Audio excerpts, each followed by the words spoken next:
काफी समय पहले की बात है। प्रतापगढ़ नाम का एक राज्य था। वहां का राजा बहुत अच्छा था, मगर राजा को एक सुख नहीं था।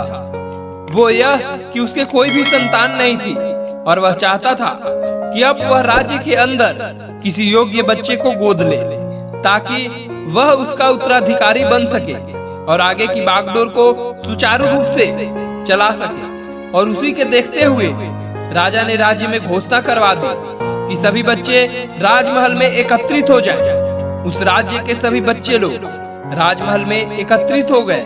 राजा ने सभी बच्चे को पौधों लगाने के लिए भिन्न भिन्न प्रकार के बीज दिए और कहा कि अब हम 6 महीने बाद मिलेंगे और देखेंगे कि किसका पौधा सबसे अच्छा होगा। महीना बीत जाने के बाद भी एक बच्चा ऐसा था जिसके गमले में वह बीज अभी तक फूटा नहीं था, लेकिन वह रोज उसकी देखभाल करता था और रोज पौधे को पानी देता था।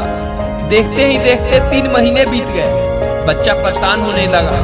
तभी उसकी माँ ने कहा कि बेटा धैर्य रखो, कुछ बीजों को फलने में ज्यादा वक्त लगता है।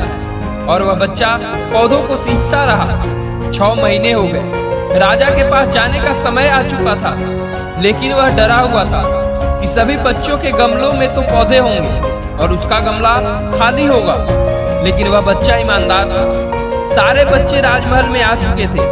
कुछ बच्चे जोश से भरे हुए थे क्योंकि उनके अंदर राज्य का उत्तराधिकारी बनने की प्रबल लालसा थी। अब राजा ने आदेश दिया, सभी बच्चे अपने अपने गमले दिखाने लगे, मगर एक बच्चा सहमा हुआ था क्योंकि उसका गमला खाली था। तभी राजा की नजर उस गमले पर गई। उसने पूछा, तुम्हारा गमला तो खाली है। तो उसने कहा, लेकिन मैंने इस गमले की 6 महीने तक देखभाल की है। राजा उसकी ईमानदारी से खुश था कि उसका गमला खाली है, फिर भी वह हिम्मत करके यहाँ आ तो गया।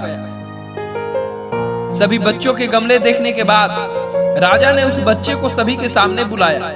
बच्चा सहमा हुआ था। राजा ने वह गमला सभी को दिखाया। सभी बच्चे जोर जोर से हंसने लगे।